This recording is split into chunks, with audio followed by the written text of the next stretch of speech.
Lihim lang na napangiti si Kulas sa may sulok. Blag!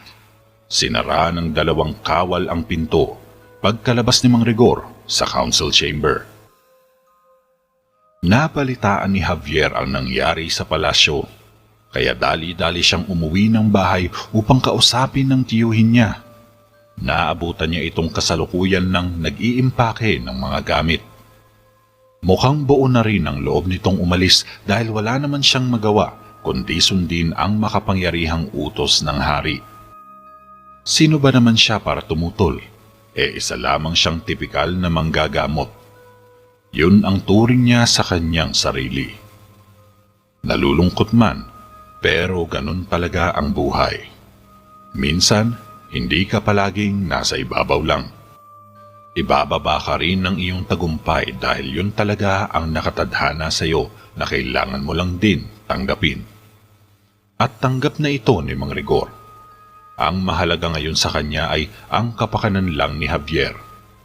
Mawala na ang lahat sa kanya, wag lang ang anak ng kanyang kapatid. Simula nang dumating sa bahay niya si Javier ay binago nito ang pananaw niya sa buhay. Madalas na siyang ngumingiti sa trabaho dahil sa kakulitan ng pamangkin. Di tulad noon na palagi siyang seryoso sa buhay na para bang pasan niya sa likod ang buong kalusugan ng taong bayan. Hindi nila dapat gawin ito sa'yo, Tio. Sinubukan mo namang iligtas ang buhay ni Raya eh. Lumapit siya kay Mang Rigor. Di mo maaaring sisiin ng hari. Patuloy sa pagliligpit si Mang Rigor. Pwede kong kausapin si Kulas. Maaari kayong magsama sa trabaho. Saad ni Javier. Ayoko. Wala kang gagawin. Tanggi ng matanda. Ayokong tumayo na lang dito at walang ibang gagawin kundi pagmasdan kang aalis. Wika ni Javier. Tama si Argo. Ito na siguro ang panahon para ako ay magretiro na. Ani ni Mang Rigor. Pinagmasdan lang ni Javier ang matanda habang nag-iimpake ito. Nakaramdam siya ng lungkot. Para itong homeless person na walang matatakbuhang pamilya. Hindi niya natuloy alam kung paano matutulungan ang tiyo niya. Pakiusap, tumigil ka na. Pagmamakaawa ni Javier. Pero tila bingi si Mang Rigor. Wala na akong silbi. Kaya di na ako maaaring manatili rito. Tugon ni Mang Rigor. Huwag kang umalis. Pigil pa ni Javier. Sa tingin ko, ito rin ang tama para sa akin. Sagot ng matanda. Kung ganun, sasama ako sa iyo. Sambit naman ni Javier. Para na kitang anak, iho. Hindi ko inaasahan ang pagdating ng biyaya sa aking buhay. Medyo huli na nga siguro pero naging masaya naman ako. Wika pa ni Mang Rigor. At para na ring ama ang turing ko sa iyo, Tio. Sagot naman ni Javier. Kung gayon, tulad din ng isang ama, dapat ko itong sabihin sa iyo. Kailangan nandito ka. Ito ang tirahan mo. Kinalinga ka na ng Terraveda. Lumapit si Mang Rigor kay Javier. Pero ito rin ang tirahan mo. Tugon ni Javier. Hindi na ngayon, iho. At ipangako mo sa akin na hindi mo nagagamitin sa kalokohan ng iyong abilidad. Maliwanag ba? Natawa lang si Javier pero pinipigilan lang niya ang pagbuhos ng kanyang emosyon. Hindi ko yun magagawa lahat kung wala ka sa aking tabi na siyang gumagabay sa akin. Tinapik siya sa magkabilang balikat ni Mang Rigor. Meron kang sariling tadhana, iho. Pero hindi ako parte nun. Lintaya ni Mang Rigor. Marami pa akong gustong matutunan. At hindi ko yun magagawa kung wala ka. Sagot naman ni Javier. Alis na ako mamaya sa bahay na ito, iho. Kaya wala ka na magagawa para hikayatin ako manatili pa. Dumistansya si Mang Rigor kay Javier. Naka-cross arm lang itong tiningnan ang pamangkin. Hindi ko to hayaang mangyari. Matigas na sabi ni Javier. Paalam, iho. Dali-daling lumabas ng bahay si Javier at naiwan sa loob si Mang Rigor. Hinatid lang ng tanaw ni Javier si Mang Rigor. Gagawa siya ng paraan kahit tingin niya ay napaka-imposible nang mabago ang isip ng hari. Habang naglalakad si Javier ay nadaanan niya si Jericho na mag-isang nag-e-ensayo sa training grounds. Nilapitan niya ito habang minawasiwas ni Jericho ang wooden sword sa nakatindig na scarecrow sa harap nito. Hindi ko maintindihan kung bakit sa isang pagkakamali lang nagawa na agad yun ng hari. Wika ni Javier. Isang pagkakamaling muntik na ikamatay ni Raya. At saka hindi lang naman yun ang dahilan. Wika naman ni Jericho. Anong ibig mo sabihin?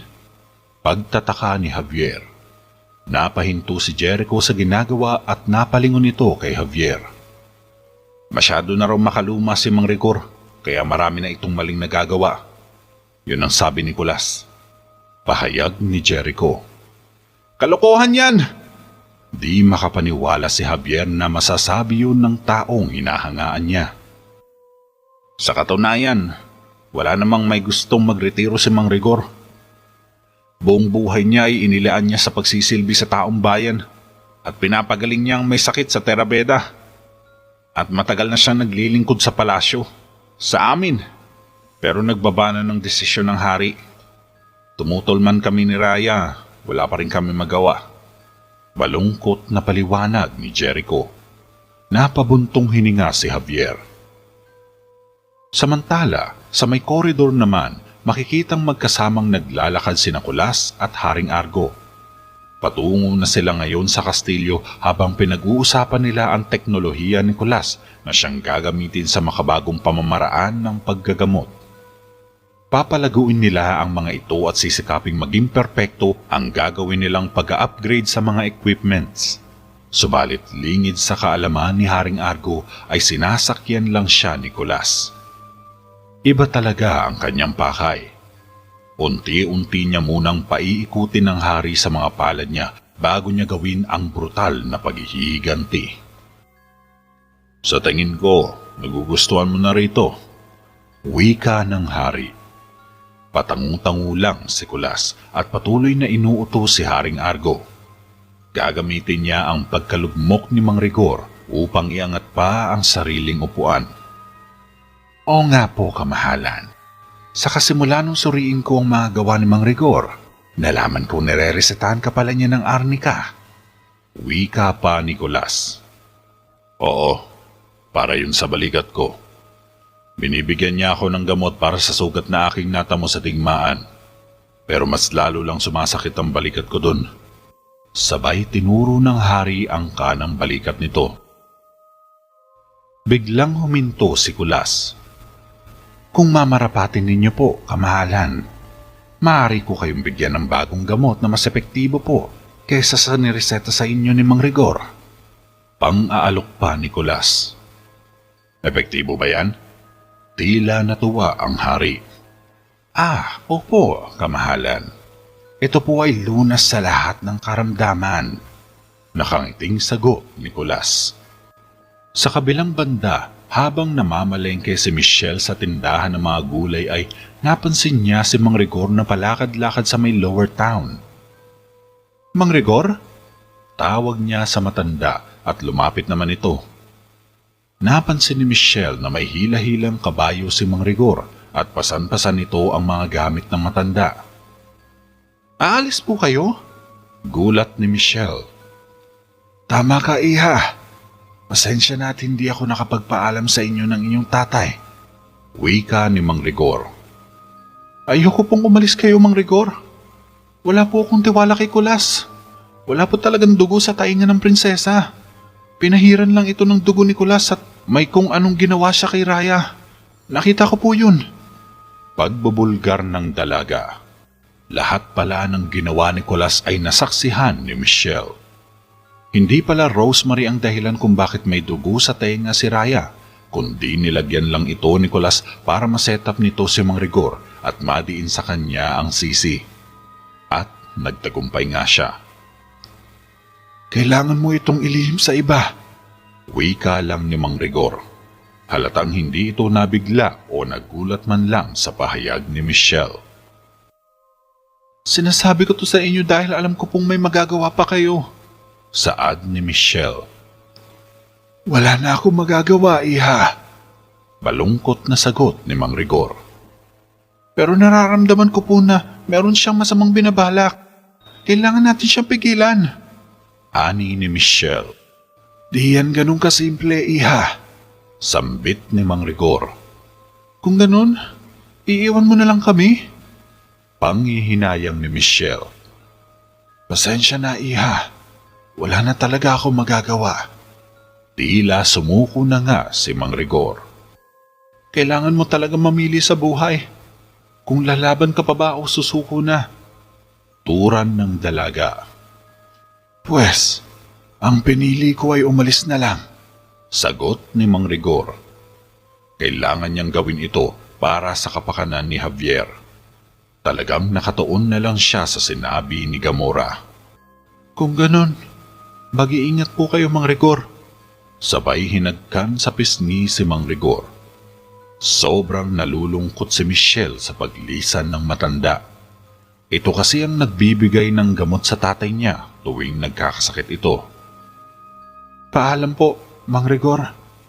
Tumangulang ang matanda at iniwan na ito ni Michelle. Kinagabihan, namumutawi sa liwanag ng apoy ang bawat kabahayan at tore sa Terra Veda. Ramdam na ramdam ang katahimikan ng buong paligid at ang simoy ng hangin na pag-alagala sa loob at labas ng palasyo. Nahihimbing na sa pagtulog ang lahat at walang sino man sa kanila ang makakaalam sa malagim na mangyayari ngayong gabi. At sa loob ng silid ng hari, kasalukuyan na ring nagpapahinga si Haring Argo. Nakahiga siya sa kama at nakabalot sa kanyang katawan ang malambot niyang kumot. Sa tabi ng kanyang kama ay naroon ang mga kandila. Nakatayo ito sa ibabaw ng mesita at katabi ang isang maliit na botelya. Isa itong gamot na nireseta sa kanya ni Nicolas. Dinampot ito ng hari at nilagok niya ang laman nito. Biglang napasandig si Haring Argo sa headboard dahil nakaramdam siya ng pagkahilo at pananakit ng balikat. Maya-maya pa ay napahiga na siya sa kama at dahan-dahan nang inanod ng antok. Samantala, sa loob naman ng kakahuyan ay makikita si Mang Rigor na nakaupo sa isang nakahigang punong kahoy. Nakabalot ito ng kumot habang nakaharap sa apoy na nagsisilbi niyang liwanag sa madilim at masukal na kakahuyan. Mag-isa lang siyang nakaupo at tahimik na pinagmamasdan ng apoy. Parang tulala at walang kakibo-kibo. Tila iniisip pa rin niya ang mga nangyari nitong mga nakalipas na araw. Sa kabilang dako, isang kilalang tao ang pumasok sa loob ng silid ng hari. Lumapit ito kay Haring Argo at tinapik-tapik nito ang balikat ng hari. Dahan-dahang napamulat ng mga mata ang hari at tumingin siya sa lalaking nakayuko sa tabi niya. Unti-unti niyang nasisilayan ng mukha ni Nicolas na seryosong nakatingin sa kanya. Gising, kamahalan. Gumising po kayo. Mukhang may epekto na po ang gamot na binigay ko sa inyo. Napangiti si Nicolas. Sa ngayon ay paralisado na ang katawan niyo. Kaya imulat mo pa ang iyong mga mata, kamahalan. Gusto kong makita mo ang mukha ko. Ang huling mukha na makikita mo. Inagaw mo sa akin ng pagkabata ko. At ngayon, sa wakas, may paghihiganti ko na rin ang mga magulang ko. Sa loob ng ilang oras, kakainin na ng alaga ko ang utak mo. At mararamdaman mo kung paano sila nagdusa. Kaya gusto kong marinig ang iyong sigaw. Habang sila din ay sumisigaw noong gabing nag-utos kang sunugin sila ng buhay sa apoy. Tila nag-aapoy sa galit ang mga mata ni Nicolas. Naririnig ni Haring Argo ang sinasabi ni Nicolas, ngunit wala siyang magawa kundi tumitig lang sa lalaking inakala niyang mabuting tao. Kasama ang iyong kamatayan, muling magbabalik sa Terra Beda ang Mahika. Sabay kinuha ni Nicolas ang maliit na kahon at binuksan ito. Dumampot ito ng isang putakte at nilapag ito sa unan ng hari ng Argo. Umikot si Nicolas sa kama at pumwesto sa paanan ng hari. Bebe Odepe, Arisan e Aldo. Usal ni Nicolas. Biglang nagkaroon ng buhay ang putakte at dahan-dahan itong gumapang patungo sa taenga ng hari. Gustuhin man itong tirisin ni Haring Argo, subalit hindi siya makagalaw. Paralisado na ang buong katawan niya na parang sementong nakahiga lang siya sa kama. Wala siyang magawa kundi titigan na lang sa gilid ng kanyang mga mata ang sapilitang pagpasok ng putakte sa kanyang tainga. Paalam, Haring Argo. Sabay sara ni Nicolas sa maliit na kahon. Maingat itong lumabas ng silid na para bang wala itong ginawang krimen. Kasywal lang siyang naglakad pabalik sa kanyang kwarto. Pagdating niya sa silid ay humarap agad siya sa salamin. Napangiti siya at magaan ang loob. Sa wakas ay napaghigantihan na rin niya ang mga magulang. Subalit wala siyang kamalay-malay na may isang bisita pala siyang naghihintay. Nakatayo ito sa madilim na sulok at titig na titig kay Nicolas. Umusog ito ng kaunti at nasilayan agad ang kaanyuan nito mula sa liwanag ng kandila. Hindi kita hahayaang paslangin ng hari, matapang nasabi ni Mang Rigor. Napalingon si Nicolas. Pero hindi ka man lang nagkaroon ng konsensya at hinayaan mong mamatay ang mga tao noon, ani ni Nicolas.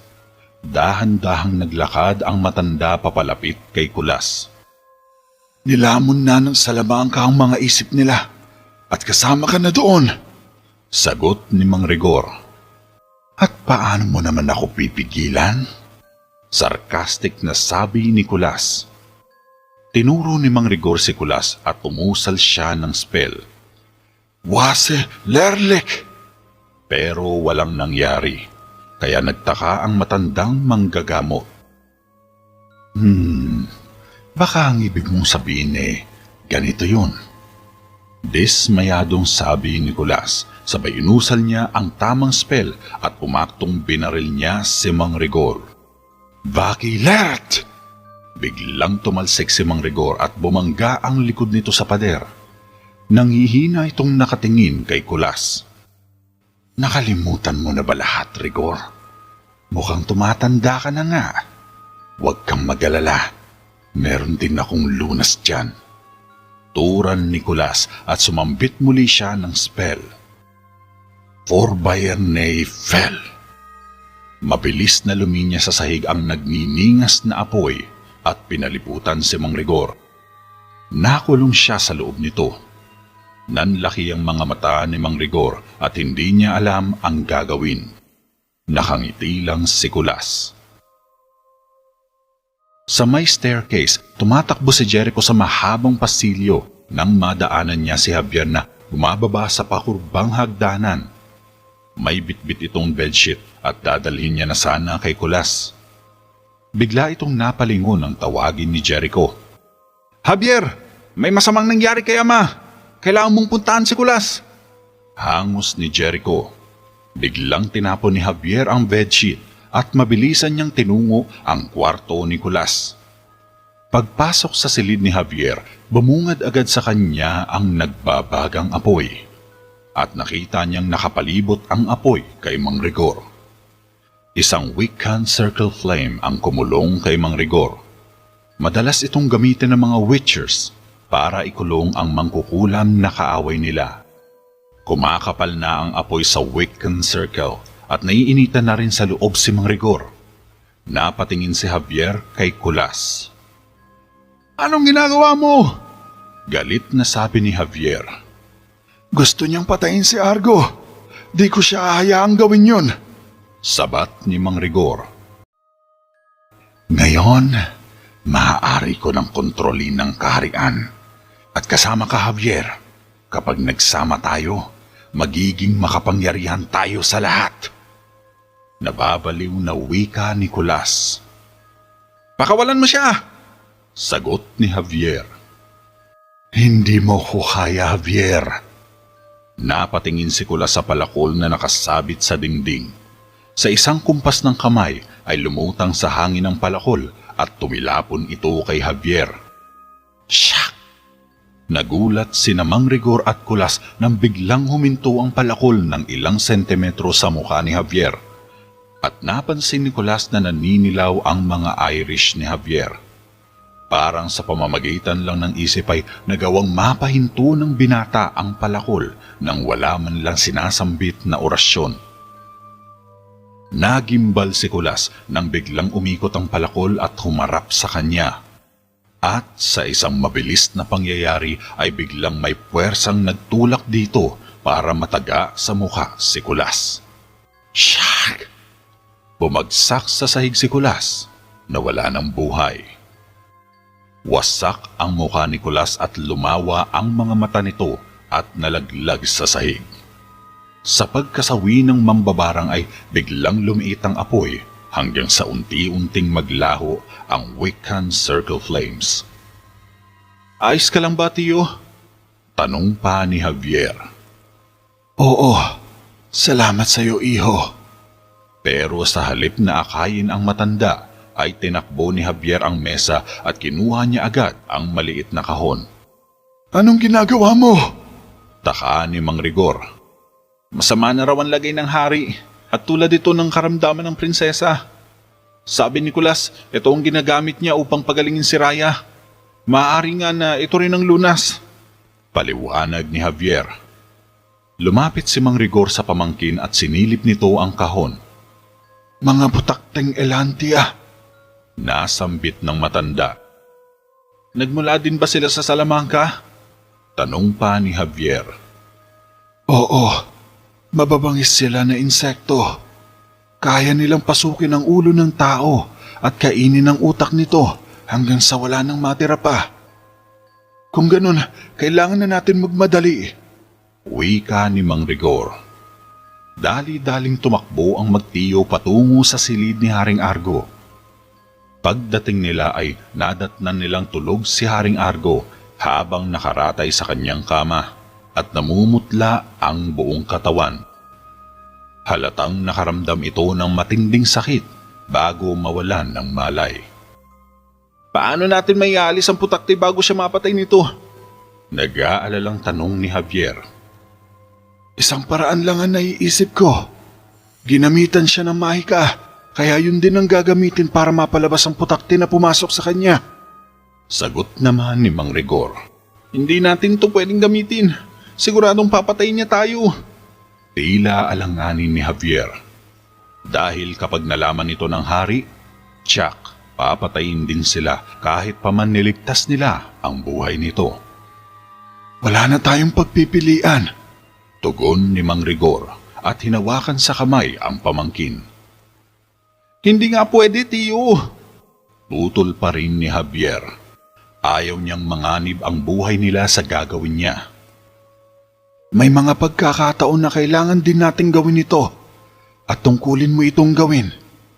Turan pa ni Mang Rigor. Hindi ko po alam kung paano eh. Sabay iling ni Javier. Kapag hindi mo ginawa, mamamatay siya. Malumanay na sabi ng matanda. Napabuntong hininga si Javier. Dahan-dahan siyang naglakad at umupo sa tabi ng hari. Binuksan niya ang maliit na kahon at ipinatong ito sa mesita. Hinawakan ni Javier ang magkabilang taingan ni Haring Argo at biglang nanilaw ang mga mata niya. Bebeo depe, arisan ni Aldo, ablinen. Taimtim na usal ni Javier. Anong nangyari? Naghihintay ng resulta si Mang Rigor. Dahan-dahang tinanggal ni Javier ang mga kamay niya sa tainga ni Haring Argo at lumapit siya kay Mang Rigor. Tiningnan ni Mang Rigor ang kanang kamay ni Javier na dahan-dahan niyang binubuka. Nanlaki ang mga mata ng matanda nang mahugot ni Javier ang isang putakte mula sa tainga ng hari. Napakahusay mo, iho! Sino nagturo sa inyan? Pagkagulat ni Mang Rigor, magkahalong tuwa at pagkamangha ang nararamdaman ng matandang manggagamot. Wala pa. Maging si Javier ay hindi rin makapaniwala sa nagawa niya.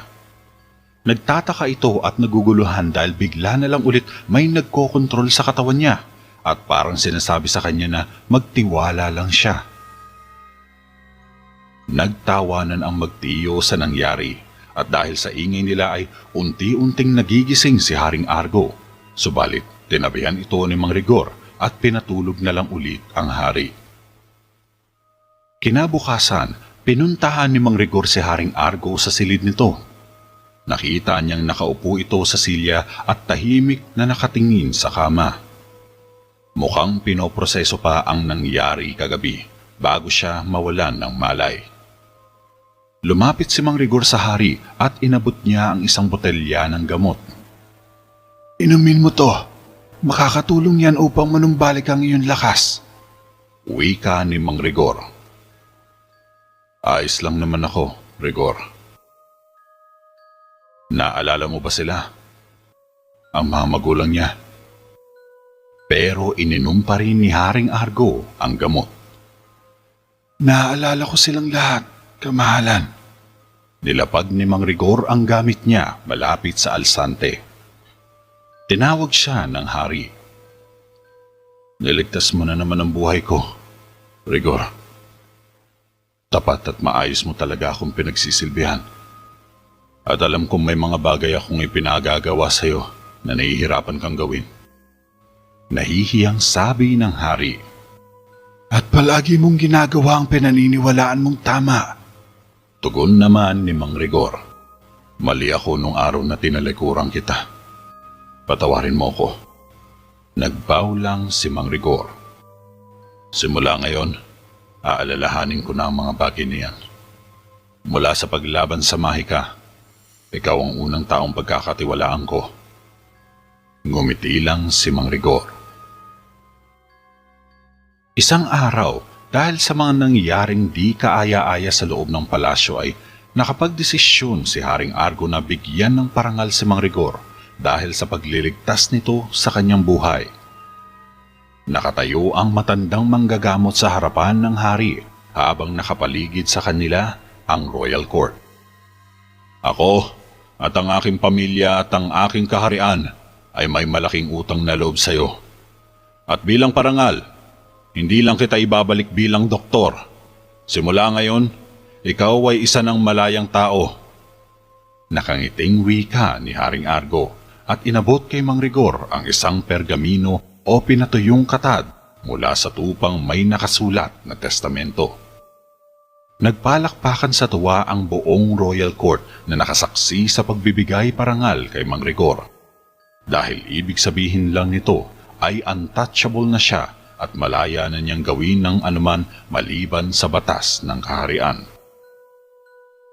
Nakangiting lumapit si Mang Rigor sa mga taong nakahilera sa tabi at isa-isa niyang kinamayan ito.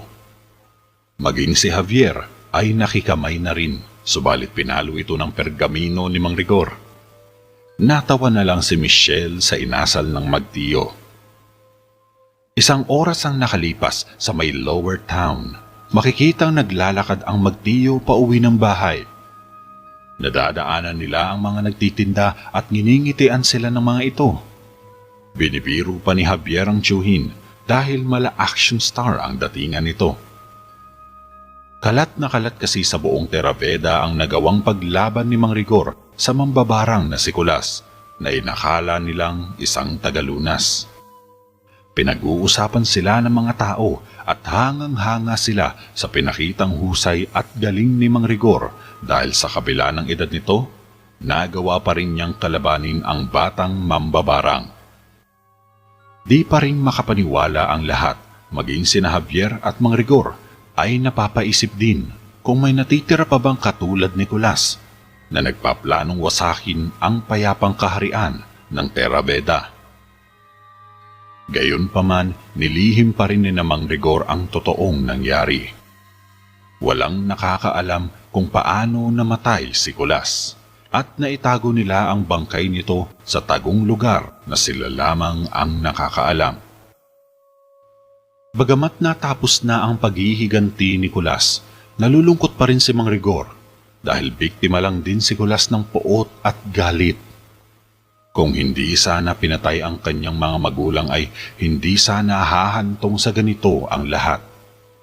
Subalit ginawa lamang ng hari kung ano ang tingin niyang tama at wala siyang pakialam sa damdamin ng iba, lalo't kinasusuklaman niya ang mga mahikero at witchers. Hanggang ngayon ay patuloy pa rin niyang pinaninindigan ang prinsipyo. Ang lipunin ang mga taong may kaalaman sa itim na mahika at uubusin niya ang mga ito hanggang sa wala nang matira pa. Siyempre, nakakatawa lang dahil hindi naman ako ang totoong nagligtas kay Argo. Ikaw yun, iho. Ani ni Mang Rigor. Patuloy pa rin silang naglalakad sa Lower Town. Naku, hindi po. Kasi sa kabila ng lahat, masaya rin ako sa inyo, Tio. Di ka nag-aalinlangang itaya ang iyong buhay para lang iligtas ako. Wika naman ni Javier. Bakit mo ba sinasabi yan, ha? Tanong pa ni Mang Rigor.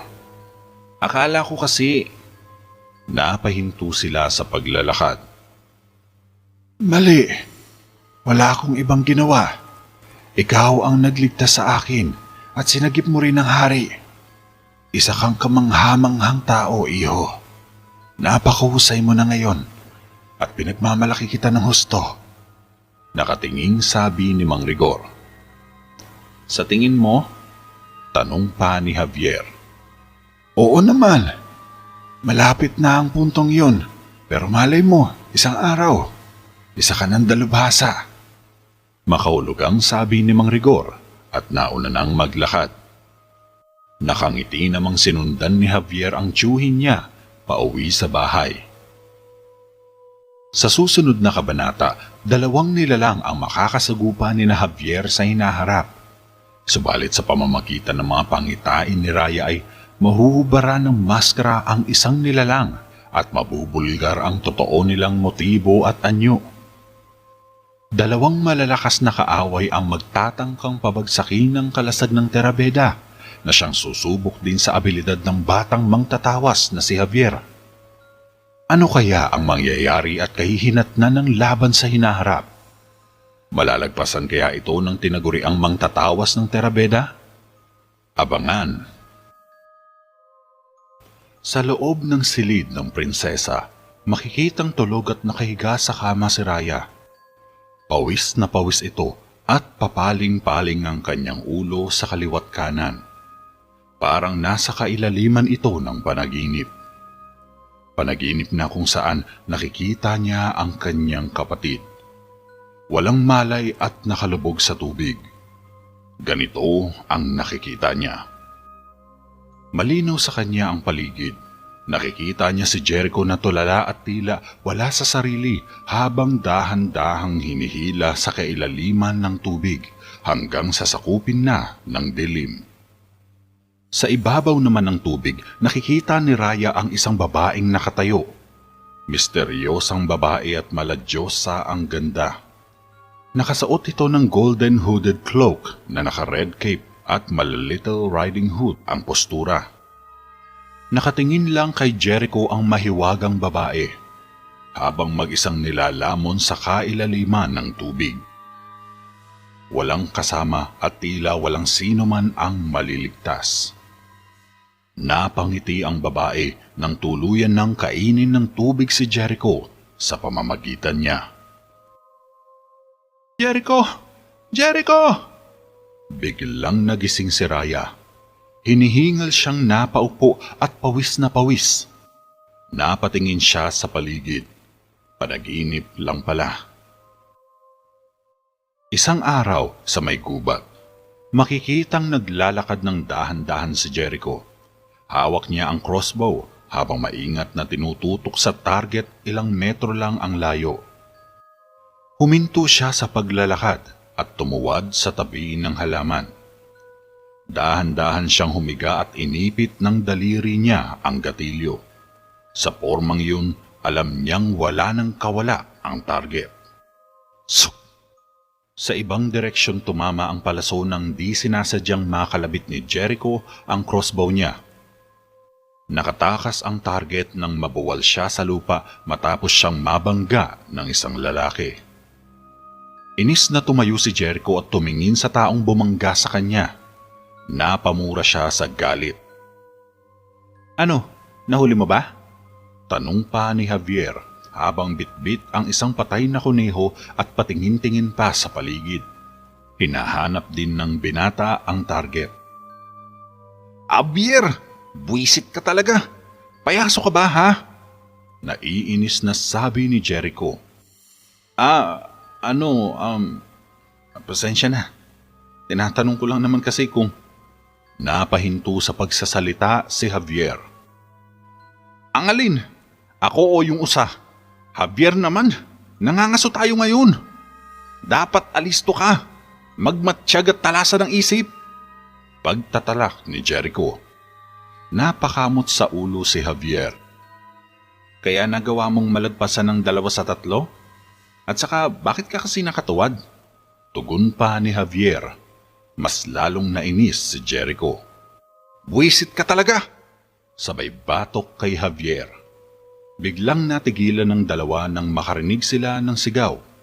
Isang matinis na sigaw ng babae sa di kalayuan. "Ano yun?" Tanong ni Javier. "Shh! Tahimik!"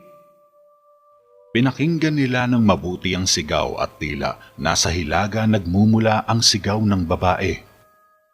"Pakiusap! Hayaan niyo na kami!" Pagmamakaawa ni Mang Diego pero sinipa siya ng isang bandido. Bumagsak si Mang Diego sa lupa at tinutukan ito ng espada ng bandido. "Tulang!" Sigaw ni Tanya habang nakikipaghilahan siya ng bag sa 3 kasamahan ng bandido. Narinig ito ni Jericho at mabilis niyang hinugot ang espada sa scabbard niya. Pinuntahan nila agad ito. "Huwag! Huwag! Pakiusap, huwag mo akong patayin! Maawa ka!" Pakiusap ni Mang Diego sa lalaking sumipa sa kanya na mukhang alalay ng leader ng mga bandido. "Tulang! Tulungan niyo kami!" Malakas na sigaw ni Tanya. "Amin ang pera niyo!" Galit na sigaw ng leader kay Tanya. Samantala, tatagain na sana ng lalaki sa ulo si Mang Diego nang isang palaso ang tumalilis at bumaon ito sa binti ng lalaki. Napalingon ng 3 bandido sa likuran at nakita nila si Jericho na may hawak na crossbow. Galit na hinugot ng 2 bandido ang kanilang mga espada at sumugod ang isa kay Jericho.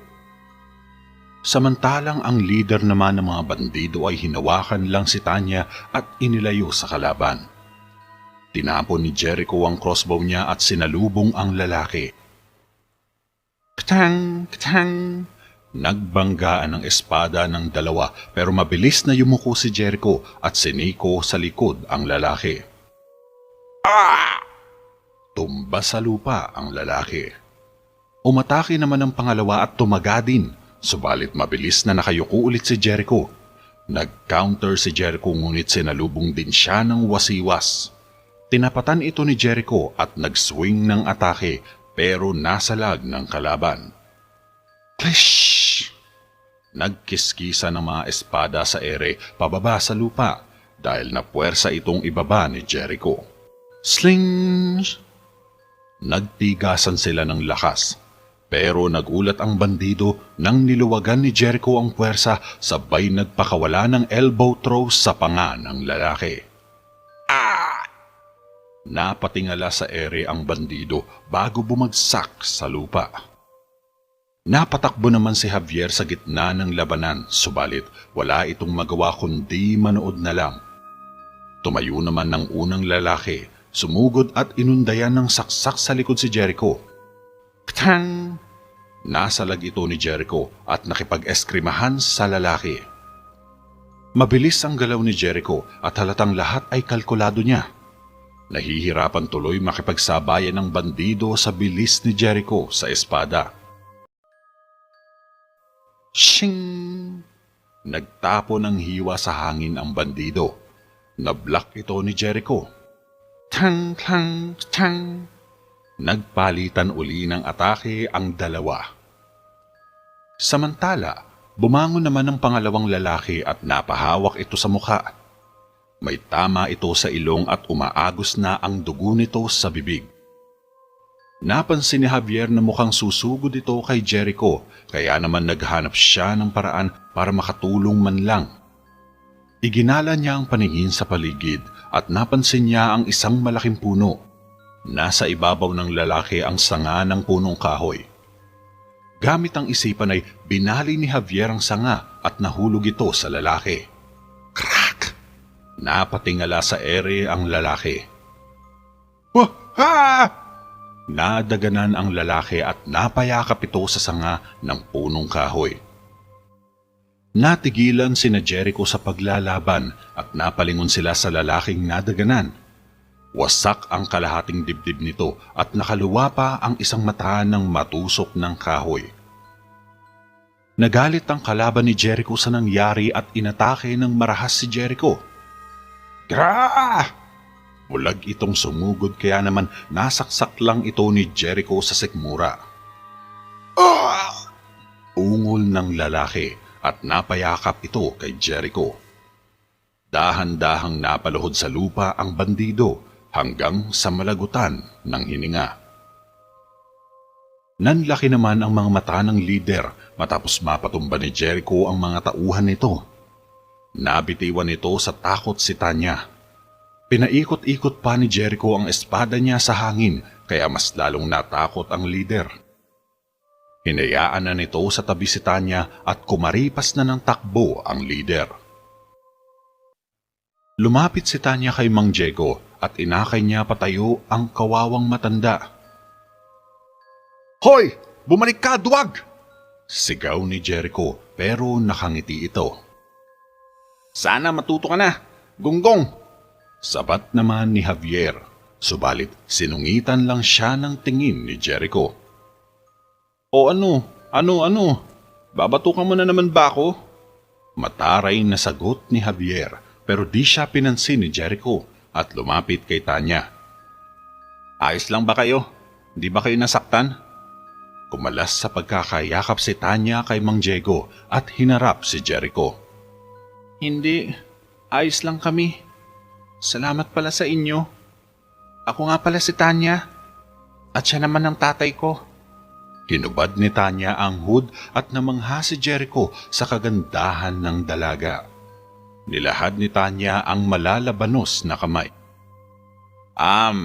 Ako nga pala si Jericho Mondragon. Pero ayos lang kahit Jericho na lang. Darating ako pag kailangan mo. Maginoong sabi ni Jericho sabay halik sa kamay ni Tanya. Napangiti na lang ang mag-ama sa inasal ni Jericho habang tahimik lang din si Javier sa tabi at natutuwa rin. Ilang oras ang nakalipas, makikitang nasa loob na ng palasyo ang mag-ama at pareho silang nakaharap sa hari. Nasa sulok lang sina Jericho at Javier habang titig na titig si Jericho kay Tanya. Hindi niya maintindihan ng sarili pero di niya talaga maialis ang tingin kay Tanya. Talagang napakaganda ng dalaga sa paningin niya. Nakasuot lang si Tanya ng golden hood cloak at gold cape habang hawak ang mahabang tungkod. Karaniwan lang din ang damit ni Mang Diego at maawa ka agad sa itsura nito. Para itong pulubi tingnan, balbas sarado at hindi mo iisiping mag-ama sila ni Tanya. May hawak din itong mahabang tungkod at naka-conical hat. Ang pangalan ko'y Diego, ang tagapagmana ng aming angkan. At ito naman si Tanya, ang nag-iisa kong anak. Pakilala ni Mang Diego sa kanilang sarili. Tahimik lang na nakatingin sa kanila ang buong royal court. Mukhang mahaba-haba ang nilakbay ninyo. Anong nagdala sa inyo dito sa Terra Veda? Tanong ni Haring Argo. Nira ng mga bandido ang aming tirahan. Halos kakaunting ari-arian na lang ang nakayanan naming dalhin sa pagtakas. Tugon ni Mang Diego. Masyadong mapanganib pa sa gubat. Anong pasyon ninyo? Kasunod na tanong ng hari. Papunta kami sa Arcasia. May mga kamag-anak kami doon at umaasa kaming baka matulungan nila kami. Sagot ni Mang Diego. Kung gayon, mga mamamayan pala kayo ni Gabora. Maaari kayong manatili muna dito upang makapagpahinga sandali. Ang pintuan ng Terra Veda ay laging nakabukas sa marangal na pamilyang katulad nyo. Nagpose sina Mang Diego at Tanya. Sumenyas naman si Haring Argos sa tagasilbi at agad na lumapit sa mag-ama. Ikaw nang bahala sa kanila. Tumangulang ang tagasilbi at hinatid na nito sina Tanya sa silid na tutuluyan nila. Nagpalitan pa ng tingin sina Jericho at Tanya habang lumalabas sa pinto ang mag-ama. Samantalang nakangiti lang din si Javier kay Jericho. Halata niyang mukhang nahulog na ang loob ni Jericho kay Tanya. Napansin naman siya ni Jericho na nakangiti. Anong iningiti-ngiti mo riyan? Mataray na sabi ni Jericho. Wala naman. Sagot naman ni Javier. Tara na nga. Nawala ang ngiti ni Javier. Nakasimangot itong sumunod kay Jericho. Pagdating nila sa kwarto ay nilapag kaagad ni Jericho ang espada nito sa mesa. Inayos naman ni Javier ang nakakalat sa mesa at sinusulyap-sulyapan si Jericho. Mukhang may iuutos na naman ito sa kanya. Siguraduhin mo, Javier, sabi ni Jericho. Ang alin? Kunwaring nagtatakang si Javier. Yung silid na makukuha niya, dapat malinis at disente. Maotoridad na sabi ni Jericho. Siyempre naman, areglado yan. Yung isang kwarto dun bakante pa. Paninigurado pa ni Javier. Oo, maayos nga yun. Sa katunayan nga, napansin ulit ni Jericho na nakangiti si Javier. Tumigil ka ng arian! Inis na nagpalit ng damit si Jericho. Ang alin? Wala naman akong sinasabi Reklamo naman ni Javier. Wala nga, pero gusto kong linawin sa'yo na maayos ang intensyon ko kay Tanya. Yung isang ibigay mo, mas komportable doon at mahangin. Wika pa ni Jericho. Siyempre, maganda siya kaya dapat maganda rin yung kwarto niya. Sagot naman ni Javier. Oo, tama ka. Nanahimik sandali si Jericho. Naalala na naman niya ang magandang muka ni Tanya. Yung mga malalalim niyang piluka, yung makikipot niyang labi, yung matangos niyang ilong, at yung nakakaakit niyang mga mata. Nakalugay niyang buhok at ang hubog ng kanyang katawan na maladiwata ang figura. Perpekto, kumbaga. Ngayon lang ito nadama ni Jericho kaya feeling niya ay ang gaan-gaan ng kanyang pakiramdam. Kaya dapat marangal ang intensyon mo. Sundot pa ni Javier. Tinitiyak ko sa iyan, kaya huwag kang mag-isip ng masama dyan. Sambit ni Jericho. At saka, may problema ba kung dun siya tumuloy sa kabila? Yung tinuluyan ni Gabora dati? Tanong pa ni Javier. Naalala ko kasi medyo marumi ron. Sige, doon mo na lang siya ilagay sa isa, sa katabing kwarto ko. Makapangyarihang utos ni Jericho. Dali-dali namang lumabas ng silid si Javier at saktong nakasalubong niya si Tanya sa koridor na may dalang kumot. Binati niya agad ang dalaga at nakangiting kinamayan. Ito pala yung kwarto mo. Kung may kailangan ka pa magsabi ka lang. Nakangiting sabi ni Javier. Salamat, ha? Papasok na si Tanya sa kwarto, subalit sa hindi sinasadyang pagkakataon ay napadaan din sa may koridor si Prinsesa Raya at nag-cross ang mga mata nila ni Tanya. Natigilan bigla si Raya. Parang pamilyar sa kanya ang itsura ni Tanya. Naaalala niya bigla ang napanaginipan niya. Balisa siyang lumapit kay Javier. Pumasok naman sa silid si Tanya. Sino siya? Tanong agad ni Raya. Siya si Tanya. Nakita namin sila sa may gubat at si Jericho ang nagligtas sa kanila. Salaysay ni Javier. Hindi siya maaaring manatili dito.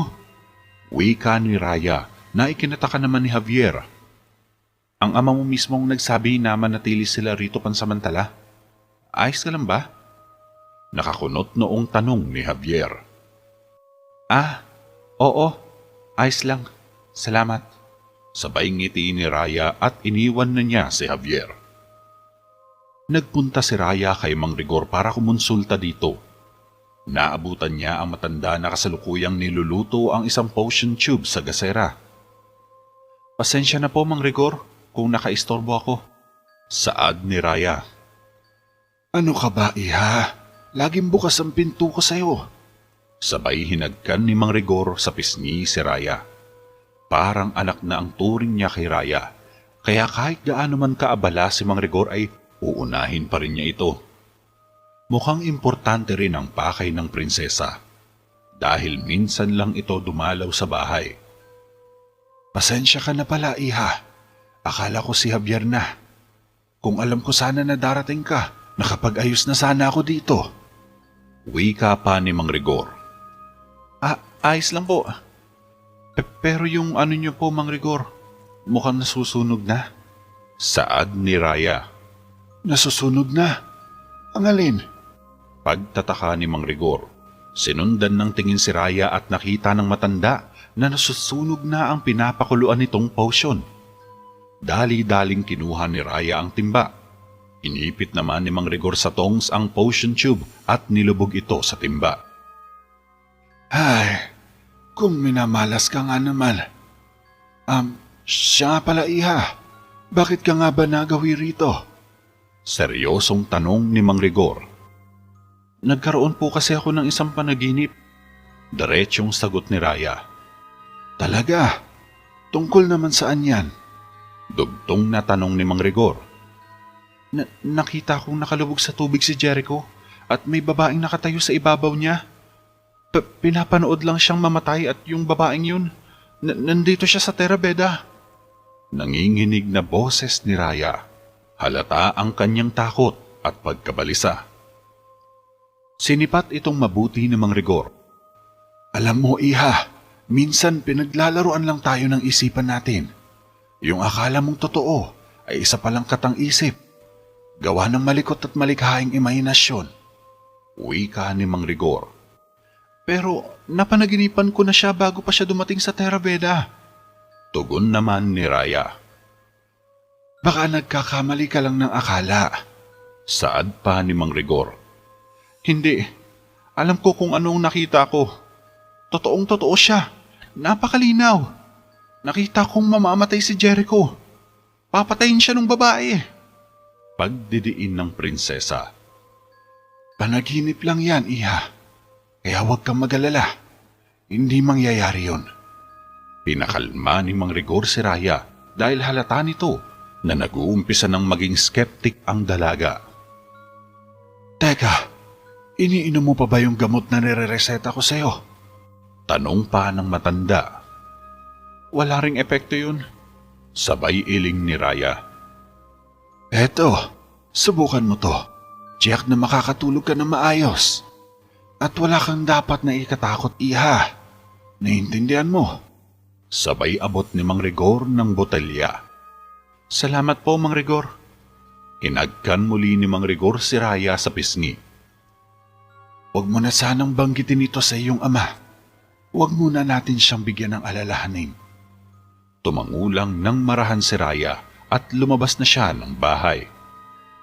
Napaisip naman ng malalim si Mang Rigor. Alam niyang totoo ang sinasabi ni Raya, subalit ayaw niyang takutin ang prinsesa kaya hindi niya na sinabi ang ibig sabihin ng mga pangitain nito. Nang sumapit ang gabi, sa may gubat, mapapansin ng lider ng mga bandido na mag-isang nakaupo sa nakaigang punong kahoy, habang titig na titig sa bonfire sa harap niya. Tahimik lang siya at mukhang iniisip pa rin ang mga kasamahan niyang nasawi. Maya-maya pa ay biglang naistorbo ang katahimikan ng gabi niya nang makarinig siya ng mga kaluskos ng dahon sa di kalayuan.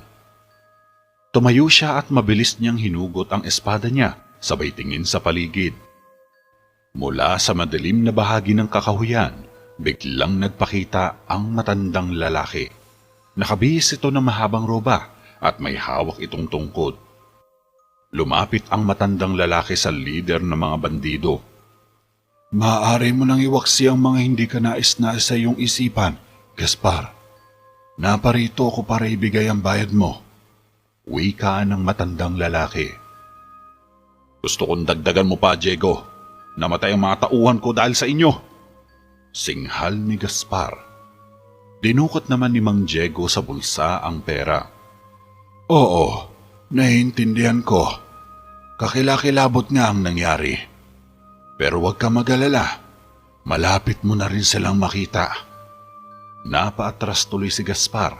Nakuha niya ang ibig sabihin ni Mang Diego. Mare de sinit Heinel! Sigaw ng matanda, sabay tinutok ang tungkod kay Gaspar. Mabilis na naglabas ng kidlat ang mahiwagang tungkod at kumapit sa lider ng bandido. Napahiyaw sa sakit si Gaspar. Ah! Nangisay si Gaspar matapos siyang lamunin ng bulta-bultahing kuryente. Segundo lang ang lumipas, bumagsak si Gaspar sa lupa na parang inihaw na manok. Tostado ang buong katawan niya at hindi na maipinta ang itsura. Samantala, nahihimbing na sa pagtulog si Raya nang sumilay muli sa kanyang panaginip ang parehong pangitain na nakita niya. Nakalubog pa rin sa tubig si Jericho habang nakatingin lang sa kanya si Tanya. Papaling-paling lang ang ulo ni Raya at tila hindi na niya makayanan ang nakikita. Kaya napabalikwas siya ng bangon. Jericho! Hinabol kaagad ni Raya ang hininga at parang dumoble ang kabang nararamdaman niya sa isang tao. Takot na takot at sobrang nababahala na siya sa nakikita. Kinabukasan, habang tinutupi ni Javier ang kumot ni Jericho ay biglang lumapit sa kanya si Jericho. Sumandig ito sa haligi ng kama at seryosong tumingin sa kanya. Gusto ko sanang ipasyal si Tanya sa labas nang sa ganun hindi naman siya mabagot sa palasyo. Naka-cross-arm na wika ni Jericho. Gusto mo sumama ko? Tanong ni Javier. Sa nakikita ko, mukhang binabantayan na ako ng mga gwardya dahil sa nangyari kahapon. Kaya kailangan ko ng pangtakip sa paglabas. Tugon ni Jericho. Ha? Gunggong ka ba? Gusto mo bang ibitin ako patiwarik ng ama mo? Hindi, ayoko. Tanggi ni Javier. Lumapit sa kanya si Jericho. Gusto kong gawin mo to para sa akin. Pakiusap ni Jericho. Di pa nga tayo nagsisimula Sobra na akong pinagpapawisan dito. Nanginginig ako sa kaba sa gagawin mong yan Palusot pa ni Javier. Maganig ka, Javier. Nangako ko sa sarili ko na ililibot ko siya sa labas. Ito na lang ang pag-asa ko sa kanya. Seryosong sabi ni Jericho. Gusto mo talaga siya, no? Tila kinikilig pang sabi ni Javier. Natapos na siya sa pagtutupi. Bakit? Hindi ba halata? Gusto kong gumugol ng maraming oras sa kanya habang nandito pa siya sa Terabeda. Kailangan ko ng tulong mo, Javier. Kapag nagawa mo to, magkaibigan na tayo. Pangako ni Jericho. Sige na nga. Huwag mo na siya paghintayin dun. Nakasimangot na wika ni Javier. Salamat, Javier. Di ko to makakalimutan. Sabay tapik sa balikat ni Javier. Ngumiti lang ang binata at ginawa na ni Jericho ang planong pagpuslit. Minuto lang ang lumipas sa may bintana. Tahimik lang din na nakatanaw si Raya sa bintana habang tumatakas sa palasyo si Jericho kasama si Tanya. Nakasakay ang dalawa sa kani-kanilang kabayo habang mabilis na humaharurot palabas ng tarangkahan. Nakakasiguro ka bang siya yun? Boses ni Michelle sa likod ni Raya. Hindi ko makakalimutan ang mukha niya. Lumingon siya kay Michelle. Kailangan mo itong ipaalam sa iyong ama. Mungkahi ni Michelle. Na ano? Na nakakakita ko ng mga pangitain? Sarcastic na sabi ng prinsesa. Na kung sa tingin mo ay nasa panganib nga si Jericho. Tugon ni Michelle. Alam mo rin naman ang sasabihin niya. Saad ni Raya. Pakikinggan ka niya dahil anak ka niya. Turan naman ni Michelle. Mas nag-aalala pa siya sa ibang bagay kaysa sa alalahanin ako. Malungkot na sabi ni Raya. Hindi totoo yan. Sabay iling ni Michelle. Kung ganon, patutunayan ko sa iyan. Seryosong pagkakasabi ng prinsesa. Ano naman ang gagawin mo? Biglang nangamba si Michelle. Tiyak na mapapahamak ang prinsesa sa gagawin.